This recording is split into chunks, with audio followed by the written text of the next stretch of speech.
آئیے ہم بات کرتے ہیں کہ نماز کی شرائط کیا ہے، وہ کون کون سی چیزیں ہیں کہ جن کا خیال رکھنا نماز سے پہلے ہمیں ضروری ہے۔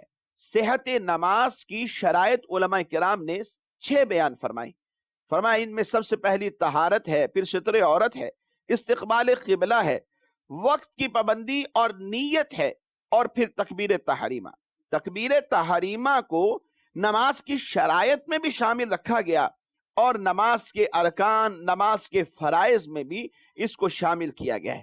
مدنی چینل کے ناظرین، شرط اسے کہتے ہیں کہ کوئی چیز اس پر موقوف ہو جائے، یعنی یہ اگر نہ پائی گئی تو وہ بھی نہ پائی جائے گی۔ ایک مشہور مقولہ ہے، اذا فات الشرط فات المشروط، کہ جب شرط فوت ہو جائے، نہ پائی جائے، تو مشروط بھی فوت ہو جاتا ہے، یعنی وہ بھی نہیں پایا جاتا۔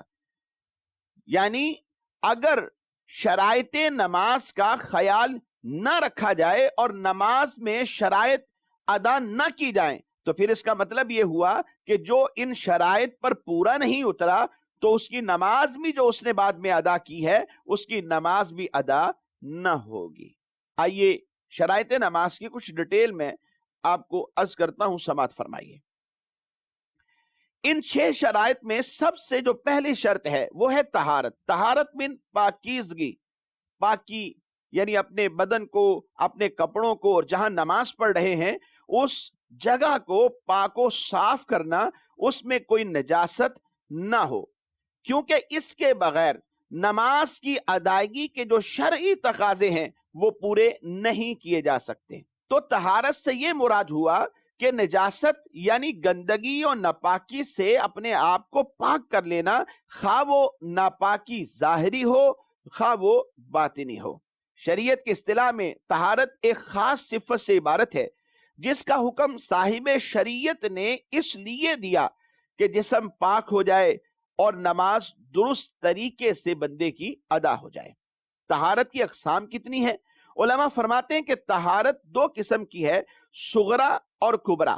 طہارت صغرا سے مراد یہ ہے کہ انسان وضو کرے، جبکہ طہارت کبرا سے مراد یہ ہے کہ اگر اس پر غسل فرض ہے تو اس نے غسل بھی کر لیا ہو۔ نجاست کسے کہتے ہیں؟ ہر گندگی یہ نجاست کہلاتی ہے، خواہ وہ ظاہری ہو یا باطنی ہو۔ ظاہری نجاست جیسے خون ہے، پیشاب ہے، پخانہ ہے، اسی طرح جو باطنی نجاست ہے اس کے بارے میں علماء لکھتے ہیں گناہ کو اور معصیت کو یہ باطنی نجاست کہا جاتا ہے۔ اصطلاح شرع میں نجاست کی 2 قسمیں بیان کی جاتی ہیں، ایک نجاست حکمیہ اور دوسری حقیقیہ۔ نجاست حکمیہ کسے کہتے ہیں؟ جو نظر نہیں آتی لیکن شریعت مطہرہ نے اس سے پاک ہونے کا ہمیں حکم دیا ہے، جیسے حدث اکبر اور حدث اصغر سے پاک ہو جانا۔ حدث اکبر کسے کہتے ہیں؟ موجبات غسل، یعنی وہ چیزیں کہ جن سے غسل واجب ہوتا ہے، اور حدث اصغر یعنی نواقض وضو، وضو توڑنے والی چیزیں، یعنی وہ امور کے جو وضو کو توڑ دیتے ہیں ان سے بھی انسان کا سلامت ہونا، ان کو نجاست حکمیہ کہا جاتا ہے۔ مراد یہ ہے کہ نمازی کا غسل بھی درست ہو اور نمازی کا وضو بھی درست ہونا چاہیے، اور پھر اس کے بعد یہ نماز کی طرف بڑھے۔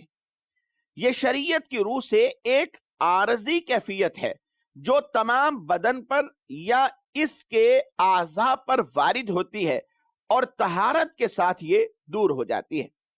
نجاست حقیقیہ اس گندگی کو کہتے ہیں کہ جو ظاہراً نظر آئے، اور شریعت مطہرہ نے اسے اصل نجس بھی قرار دیا ہے۔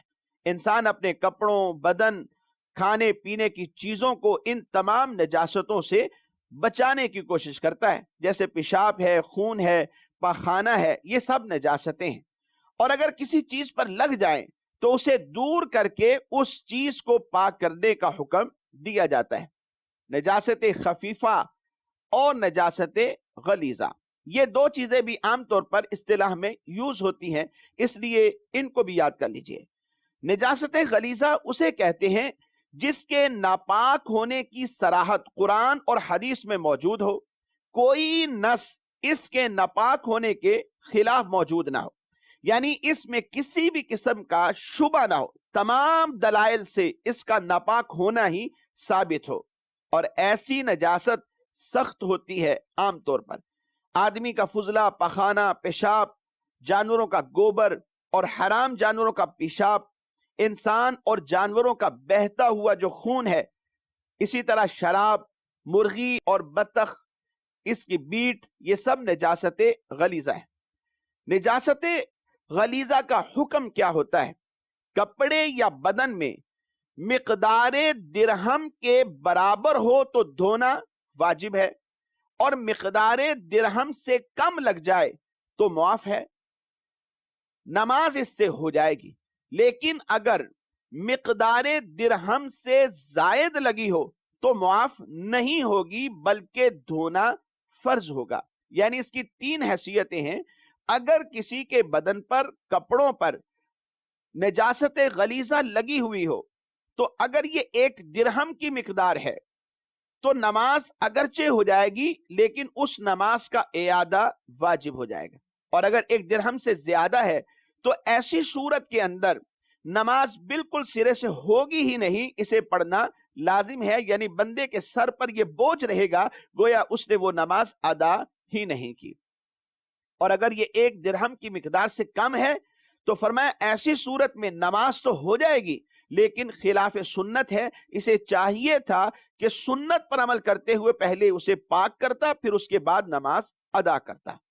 نجاست خفیفہ، نجاست خفیفہ اسے کہتے ہیں جس کا نجس ہونا یہ یقینی نہ ہو، کسی دلیل سے اس کا ناپاک ہونا معلوم ہوتا ہو، اور کسی دلیل سے اس کا پاک ہونے کا بھی شبہ نظر سے گزرتا ہو۔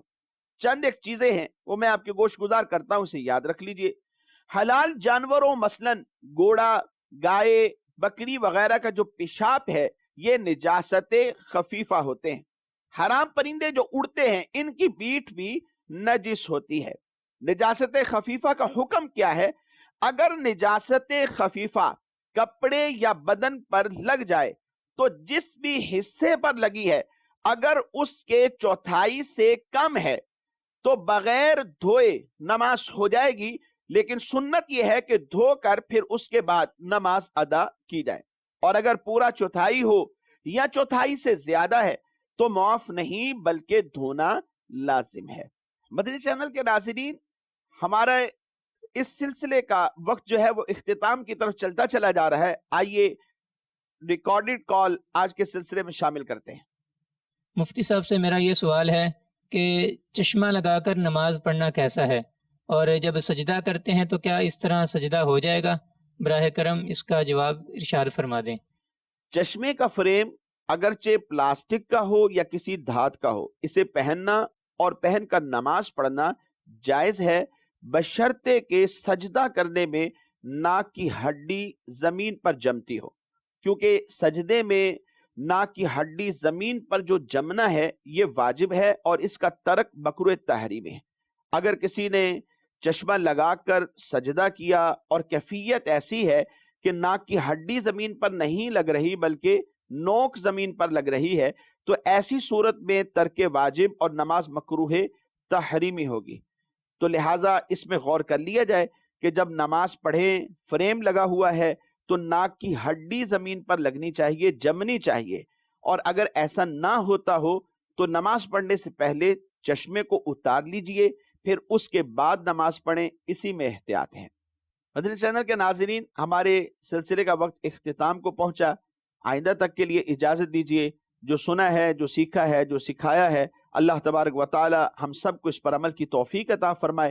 آمین بجاہ النبی الامین صلی اللہ علیہ وسلم۔